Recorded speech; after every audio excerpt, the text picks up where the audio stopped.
As someone you love started showing small, subtle changes over the past year, maybe they've lost weight, seem more tired, or aren't quite themselves lately, you might think these are just signs of aging, but sometimes they're much more than that. The truth is, many people assume that death in old age comes suddenly, but in reality, the body often gives quiet warnings, sometimes months, even a year, before life reaches its final stage. Unfortunately, these signs are easy to miss because they don't seem urgent at first. But looking back, families often realize the clues were there all along, and by then it's too late to prepare, too late to say what needed to be said, and too late to make those last precious memories count. And that's why this video is so important. We're going to talk about 5 key signs that often appear in the final year of an elderly person's life. Some may be things you've noticed, but brushed off as just part of aging. Others may surprise you.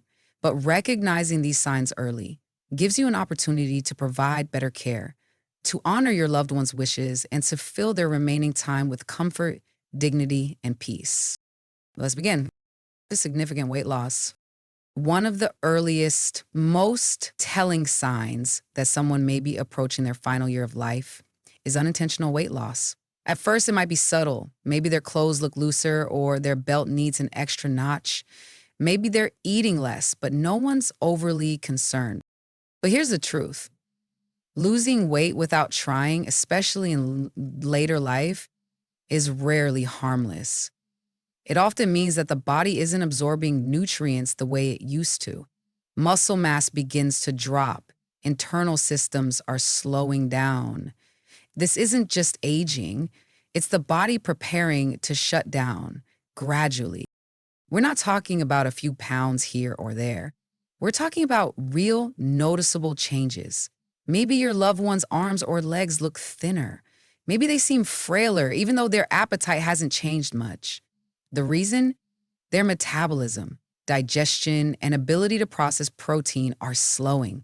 As a result, they lose muscle faster, their immune system weakens, and they become more vulnerable to infections and falls. Another cause of this weight loss is a fading appetite.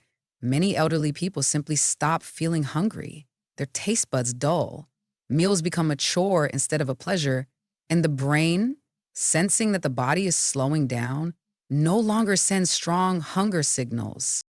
You might try to tempt them with favorite foods or offer protein drinks, but if the weight keeps dropping despite your efforts, it's time to look deeper because in many cases, this isn't about food preferences. It's the body's way of signaling that it's beginning its final transition. At this stage, pushing large meals may do more harm than good. What matters more is comfort. Focus on small, easy to digest meals, hydration, and creating a calm environment around food. Most of all, listen to their needs. Don't assume they're just being picky. Their body is telling a story, one worth hearing. Sign to extreme fatigue and weakness. A second sign is just as important, a deep, lasting fatigue that no amount of rest seems to fix.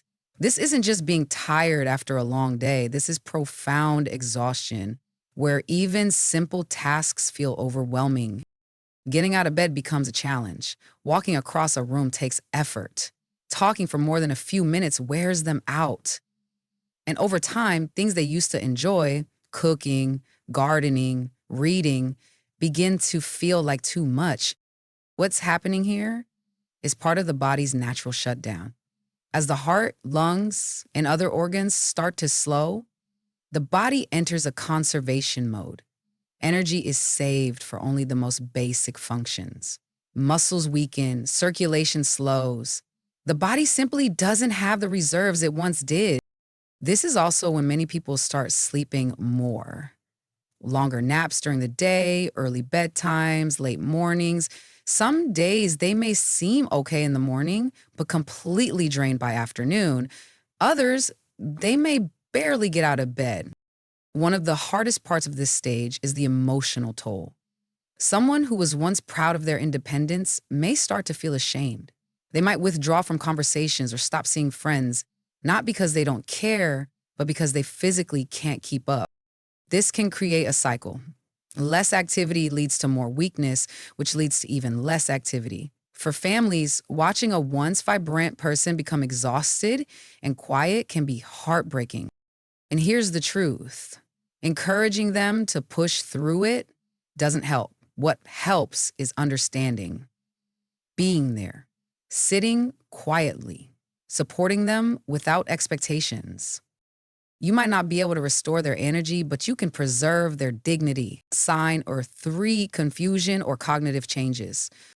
So one of the most concerning signs of decline is a noticeable shift in a loved one's mental clarity.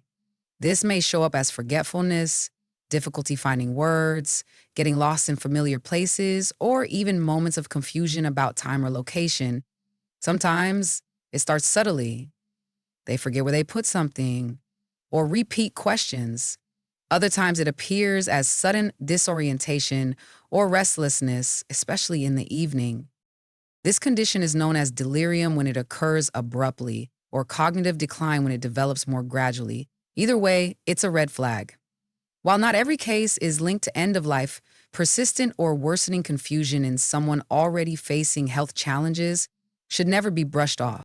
Here's why it happens. Yeah, as the body slows down, so does blood flow to the brain. Oxygen levels may drop, waste removal becomes less efficient, add medications, infections, or dehydration, and the brain struggles to function normally. These changes can be deeply distressing for family members. Seeing a loved one lose pieces of their personality, like misplacing words, forgetting names, or imagining things that aren't there, can be heartbreaking. But here's what's important: respond with gentleness, not correction. Arguing about facts or trying to bring them back to reality often only adds to their distress. What helps is comfort, a calm tone, familiar surroundings, reassuring touch. The brain may be foggy, but the heart still recognizes kindness. If your loved ones start showing signs of confusion or hallucination, consider talking with their doctor.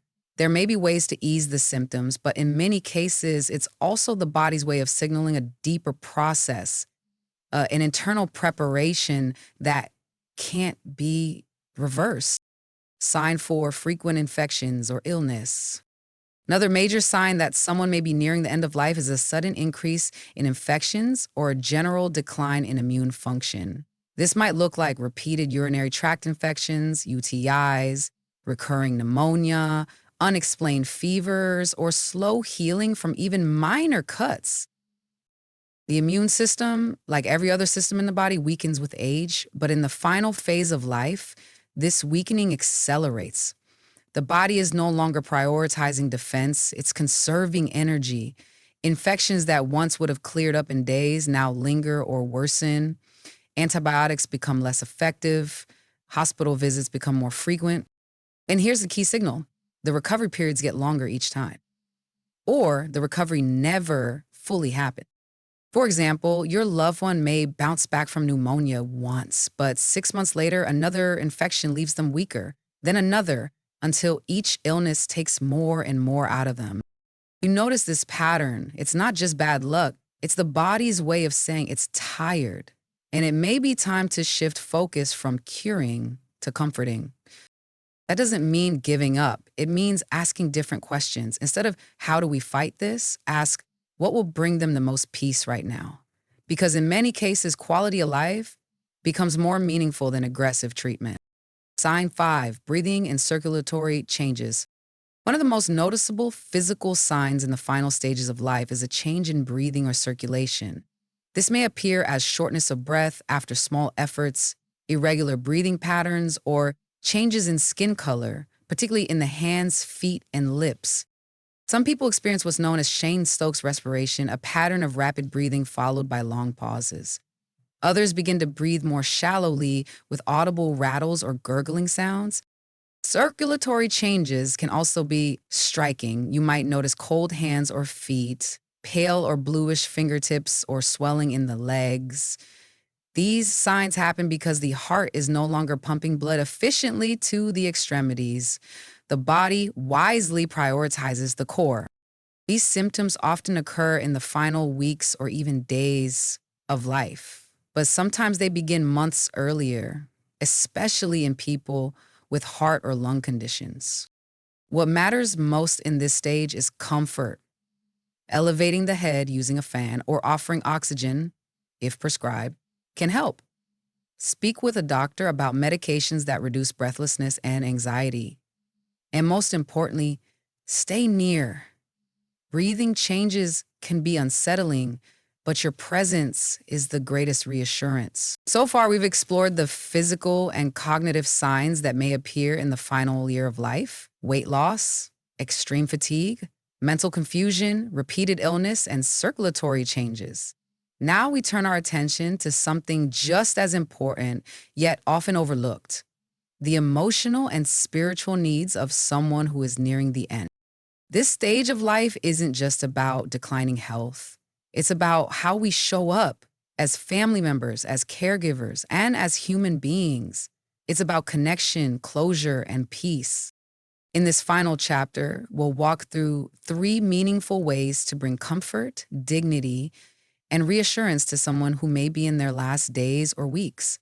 Whether you're caring for a parent, a spouse, or a dear friend, these gestures can make all the difference, not just for them, but for you too. Let's begin. Support from one, being present without needing to fix. When someone we love is dying, our natural instinct is to do something. We want to fix the situation, ease the pain, or find the right words. But in this final stage, what most people truly want isn't more solutions, it's presence. You don't need to have the perfect words. You don't need to pretend everything is okay. You don't even need to keep talking.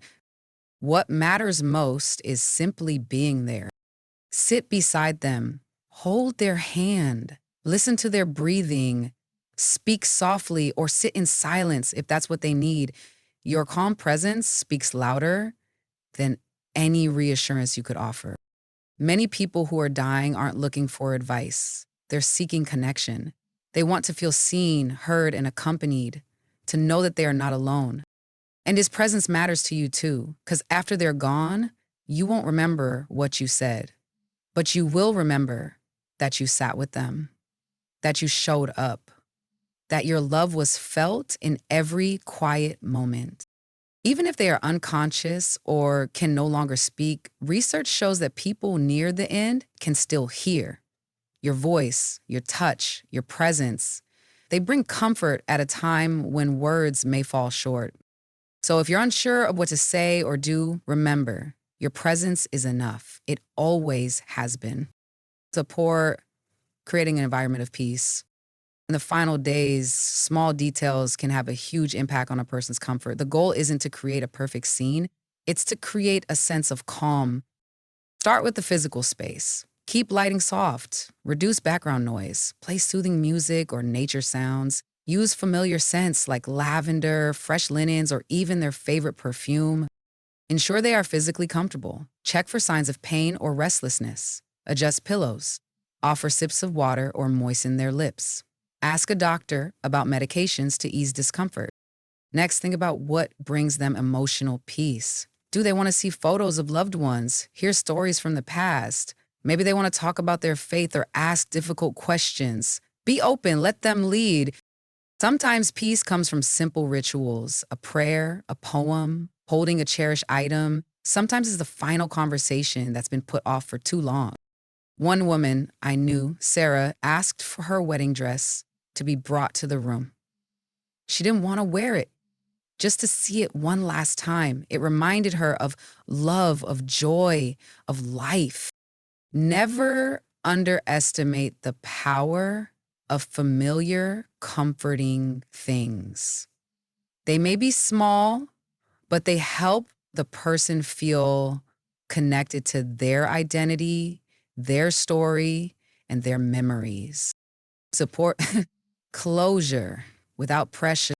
How many people near the end have emotional or spiritual loose ends they'd like to address? Some may want to say thank you. Others may need to say I'm sorry. Some may need to forgive or be forgiven. As a loved one, you can gently open the door for these moments, but never force them. If they want to talk, listen without judgment. If they ask for someone, try to bring that person. If they share fears or regrets, just hold the space. You don't need to fix anything. Your listening is the gift. This is also a time when they may want to share memories or life lessons. Encourage this. Let them speak about their past, their values, their hopes. These stories are part of their legacy. And if they have spiritual needs, whether it's prayer, reading scripture, or speaking with a chaplain, support them regardless of your own beliefs. In these final moments, honoring their faith is an act of love. Closure doesn't always look like a dramatic moment. Sometimes it's a whispered, I love you, a quiet, I'm proud of you, a long hug, or sometimes it's simply being there until the very end. Final thoughts. Death with Dignity is about life with love. As we come to the end of this series, here's the most important message of all. Dying isn't just a medical event. It's a human one, a sacred one. And in the final days, what people want most is to be seen, loved, and remembered. They don't need you to save them. They need you to honor them, to walk beside them with compassion, to ease their fear, to hold space for everything they are and everything they've meant to you. So if you notice the signs we've discussed, if someone you love is nearing the end, don't wait to speak, to comfort, to be there. Say the words. Sit in the silence. Let your love be the last thing they feel. Because when the time comes and the room goes still, you'll know that you gave them the greatest gift of all, a departure filled with peace. If this video touched you, leave a comment with part 3. Share a story, a memory, or something that helped you through a loss. Your experience could light the path for someone else. And to all the caregivers, daughters, sons, friends, and spouses watching, you are not alone. You are part of something sacred, and you are doing better than you know. Thank you for walking this journey with us.